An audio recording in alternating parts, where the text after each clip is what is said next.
Those who are wise will shine like the brightness of the heavens, and those who lead many to righteousness like the stars forever and ever. But you, Daniel, roll up and seal the words of the scroll until the time of the end.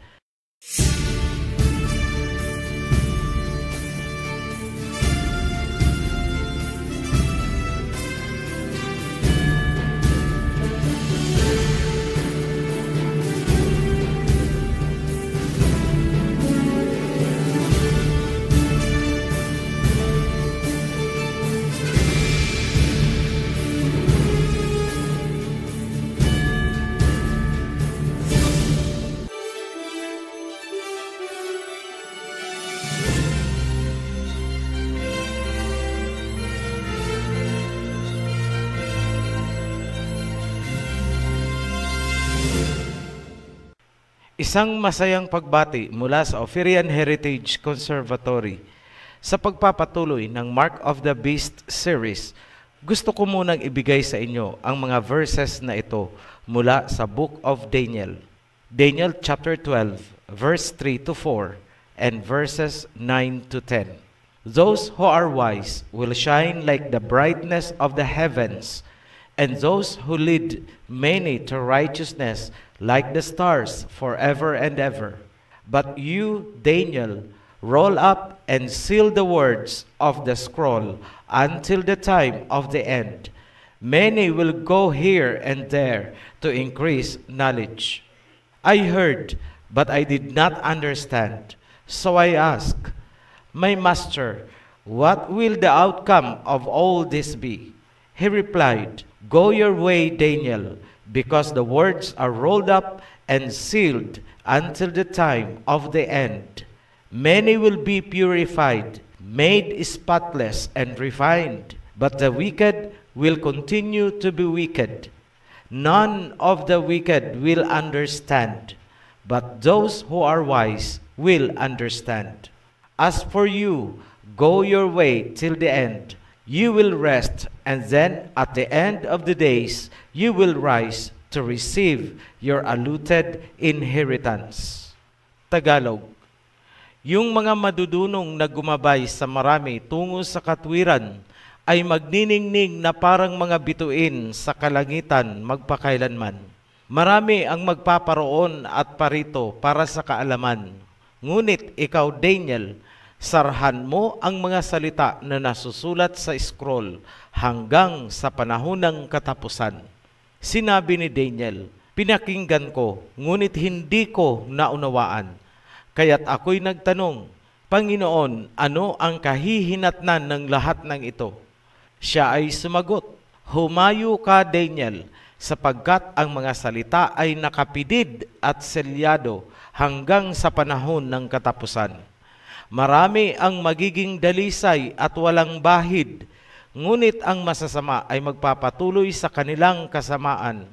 Walang sino man sa kanila ang makakaunawa, ngunit ang mga madudunong ay makakaunawa. Para sa iyo, Daniel, humayo ka. Ikaw ay mamamahinga at sa pagdating ng katapusan, babangon ka upang tanggapin ang iyong bahagi sa pamanang lahi. Ang mga nailabas na namin noon ay bahagi at may kaugnayang mga impormasyon na nakasara mula sa panahon ni Prophet Daniel. Ngunit, ayon sa nasusulat, tanging ang mga marurunong mag-isip ang makakaunawa. Maraming nag-comment na hindi raw nila maunawaan ang aming mga sinasabi sa video series na ito. Straight na sagot, sapagkat doktrina ang laman ng inyong mga isip at diwa at hindi kayo marunong sumunod ng instruction.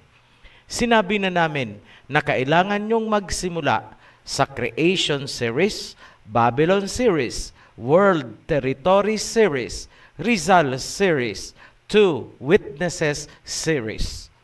Ang mga link ay inilagay namin sa description sa ibaba lamang nitong video.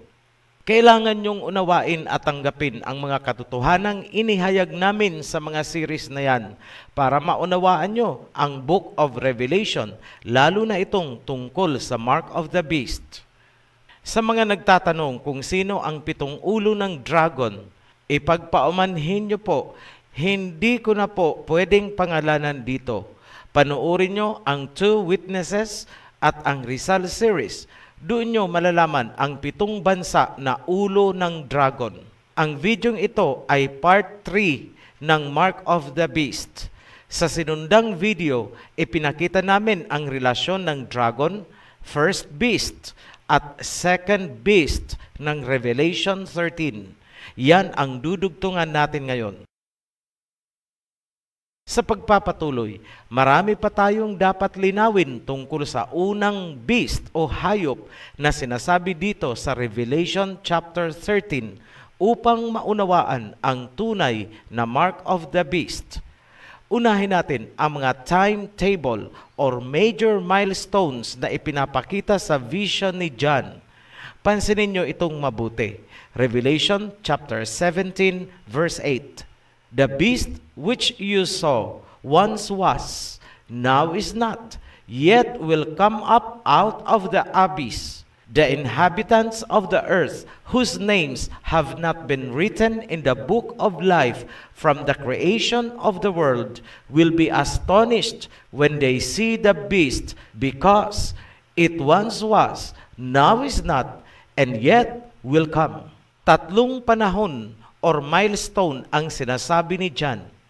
Once was, now is not, yet will come. Isa-isahin natin.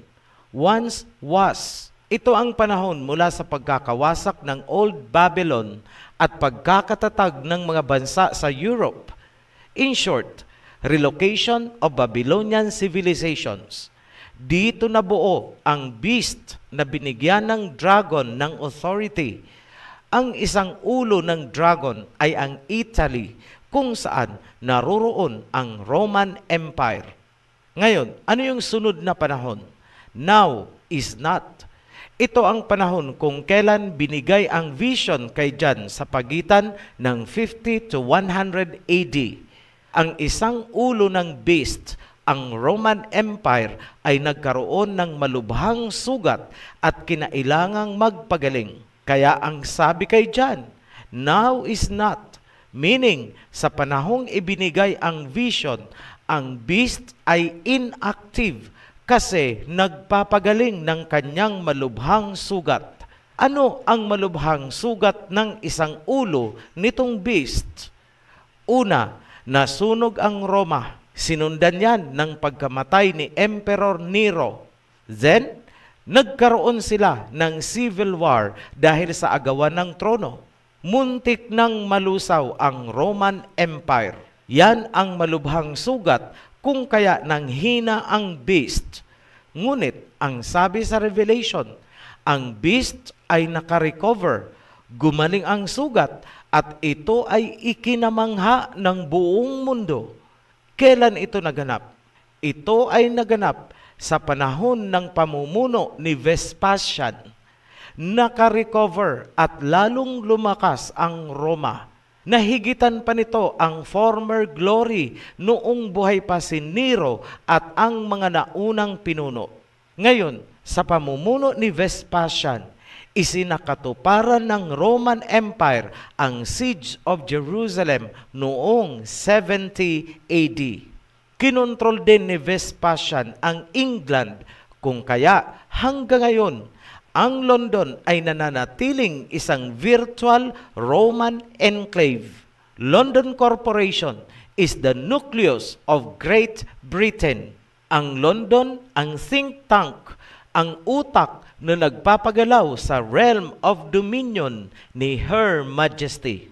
Mula sa England, sumibol ang pang-8, pangsyam at pangsampung sungay ng beast. 3 heads of state ang sumibol at pinamunuan nito ang Amerika, Australia at sa pamamagitan ng Balfour Declaration, nilikha nila ang modern-day Israel na umagaw sa lupain ni Jacob. Sa makatuwid, ang nagtatag ng Amerika, Australia at Israel ay ang England, the Great Britain. At ano ang nucleus ng England? London, the virtual enclave of the Roman Empire. Hindi nyo yan mauunawaan kung hindi nyo panunuorin ang World Territories Series. Yan ang malalim na nakapaloob sa Revelation chapter 17 verse 8. Basahin ko ulit. The beast which you saw once was, now is not, yet will come up out of the abyss.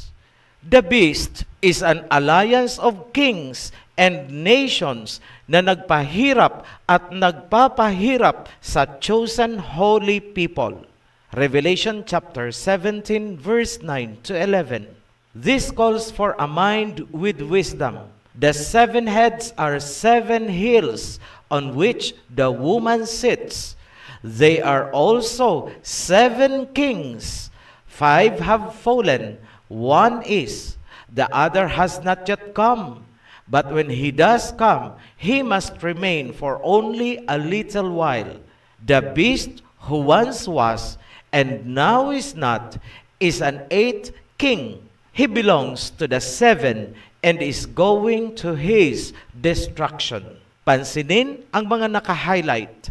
Ang 7 heads ay kings.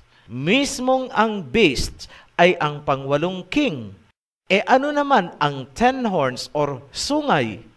Verse 12. The 10 horns you saw are 10 kings who have not yet received a kingdom, but who for 1 hour will receive authority as kings along with the beast.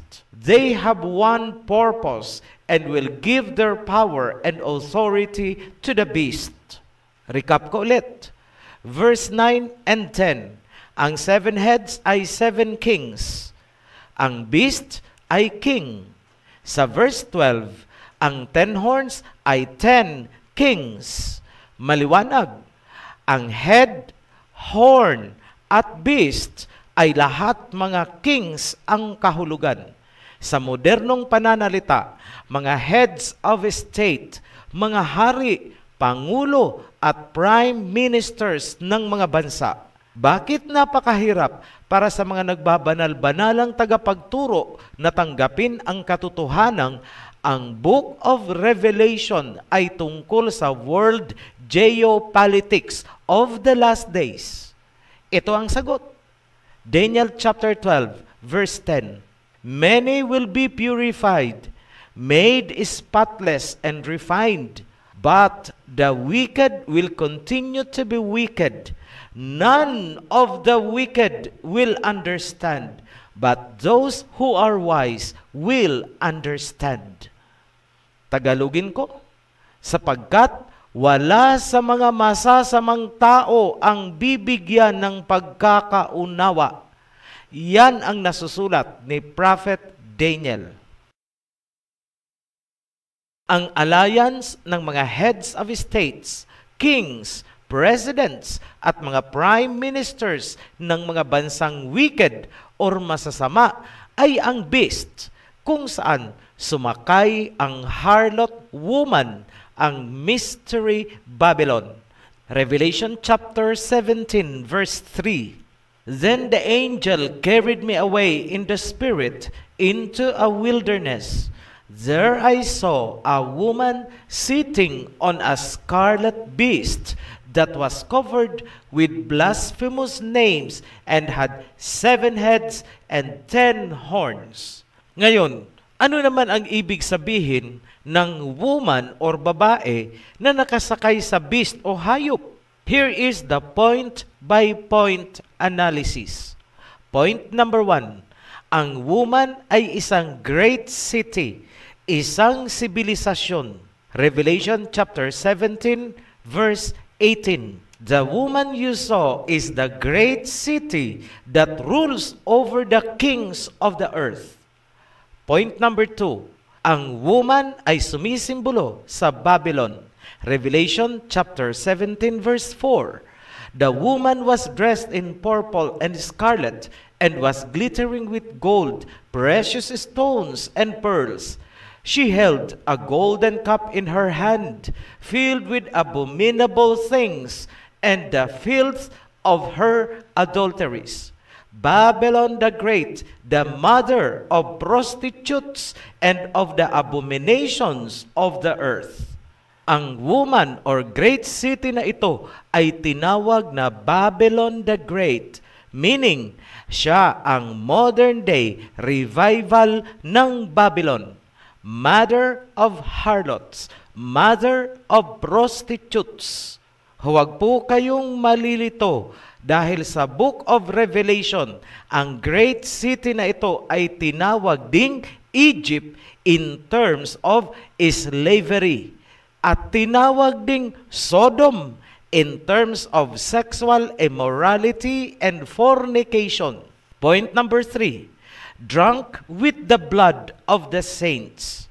Revelation chapter 17 verse 6.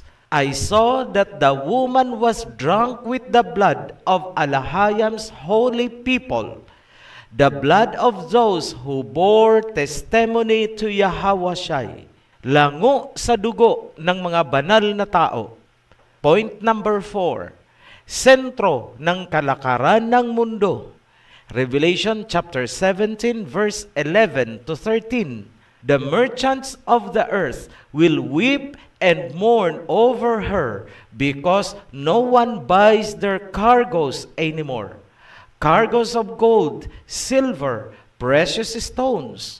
Verse 13, cargoes of cinnamon and spice, of incense, myrrh and frankincense, of wine and olive oil, of fine flour and wheat, cattle and sheep, horses and carriages, and human beings sold as slaves.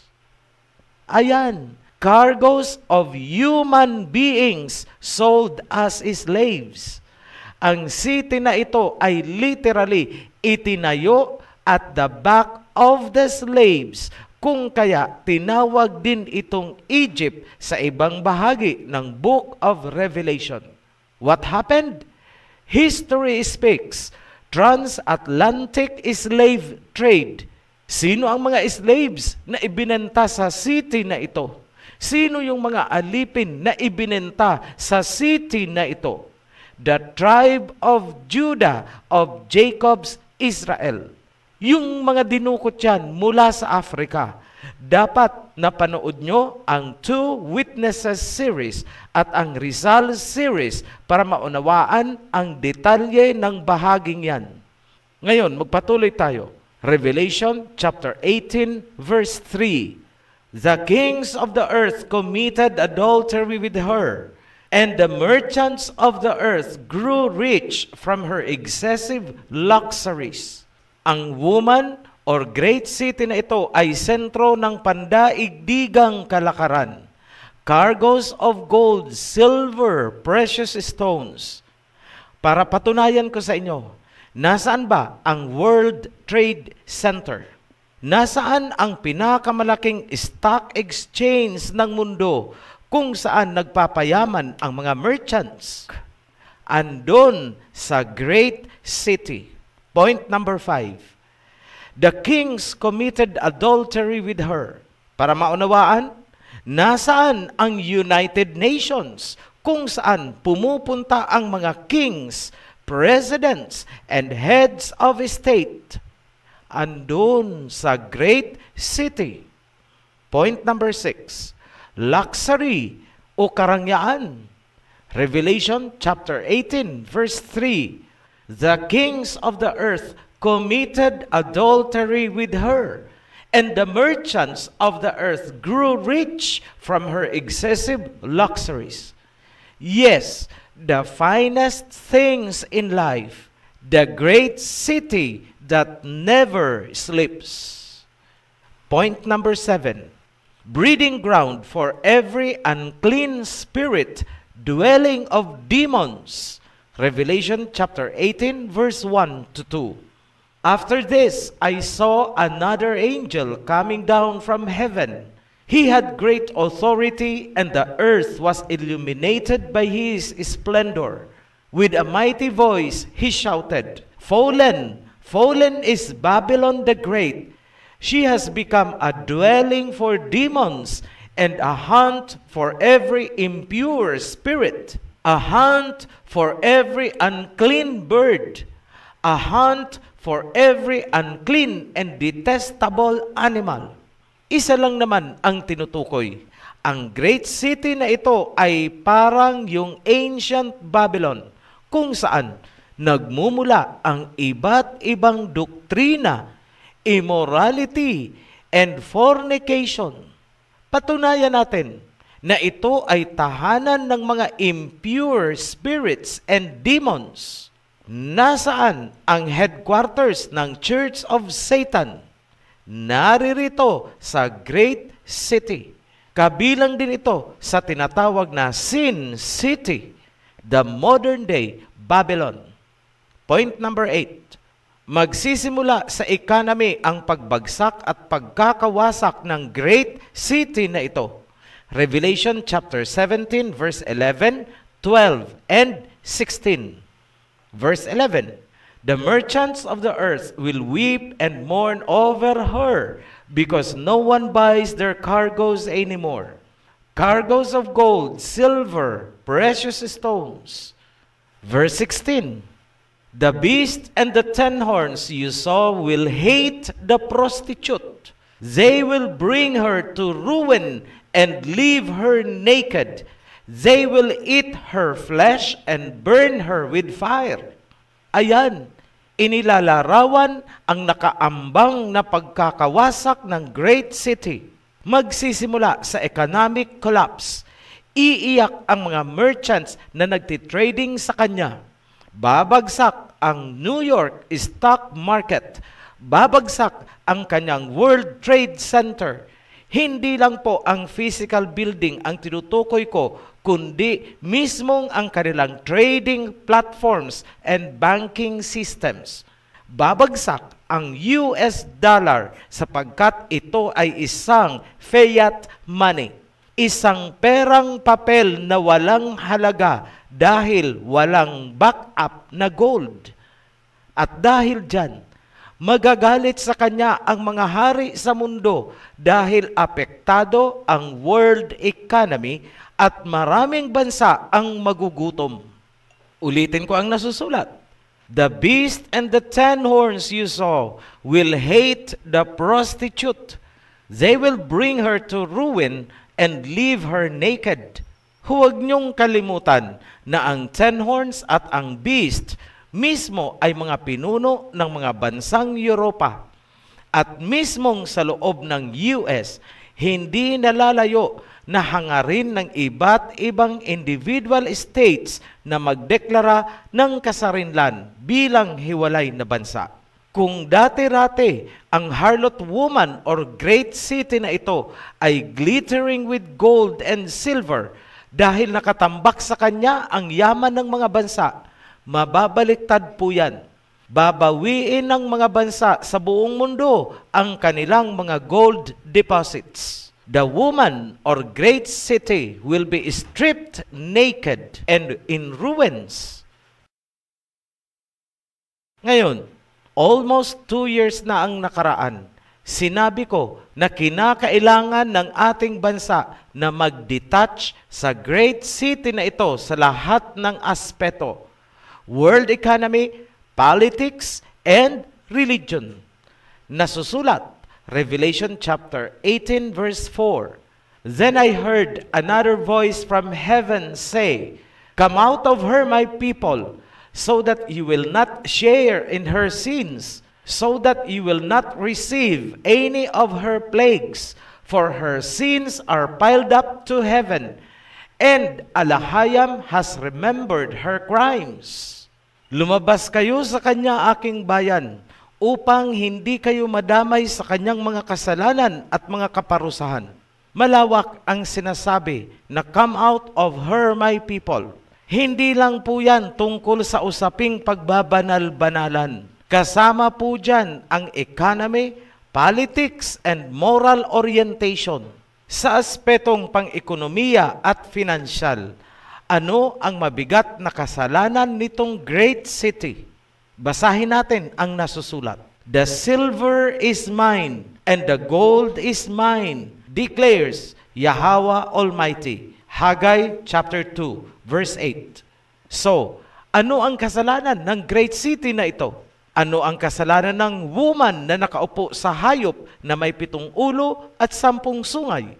Simple lang, kinamkam niya ang ginto ng mga bansa upang makontrol ang world economy. Ang woman na ito na kumakatawan sa great city ang nagpapahirap sa mundo mula noon hanggang ngayon. Maraming buhay ng alipin ang kanyang inutang. Holy people sold as slaves, kasamang kinontrol ng beast at ng harlot woman ang heritage or ancestral gold of Ophir. Sa pamamagitan ng pagmanipula sa pandaigdigang ekonomiya gamit ang iba't ibang trading platforms and banking systems, tayo ay nananatiling alipin, slaves ng Babylon, the harlot woman. Kung pag-uusapan ang ginto, napakayaman ng ating bansa at ng Afrika, ngunit nananatili pa rin tayong mga alipin sapagkat kontrolado nila ang buong sistema. Ang sinumang bansa na hindi magpapasakop sa beast system, maging sa aspetong pang-ekonomiya, moral at spiritual, yes, kasama ang relihiyon, ay papatawan nila ng economic sanctions. Hindi makakapag-import at export ng mga produkto. The nation cannot buy nor sell not unless they accept the mark of the beast. Kung wala kayong idea sa pandaigdigang kalakaran, hindi nyo makikita at mauunawaan kung paanong natutupad ang marking of the beast na nagsimula sa aspetong pang-ekonomiya on the geopolitical level. Mula sa national level, yan ay mag-graduate pababa sa grassroots hanggang sa ating mga sari-sari stores. Ang aspetong pang-ekonomiya ng mark of the beast na kinakaharap ng ating bansa ay maiiwasan lamang kung tayo ay kakala sa Babylonian economic system at huhugpong sa golden tube ng 2 witnesses na pumoprotekta sa Shemites territory. Ang 2 witnesses na sinisimbolo din ng 2 olive tree ay pinagmumula ng golden oil na magpapaningas sa golden lampstand na sumisimbolo sa ating mga Hebreo. Nailahad ko na po ang tungkol sa topic na yan. Magdadalawang taon na ang nakaraan.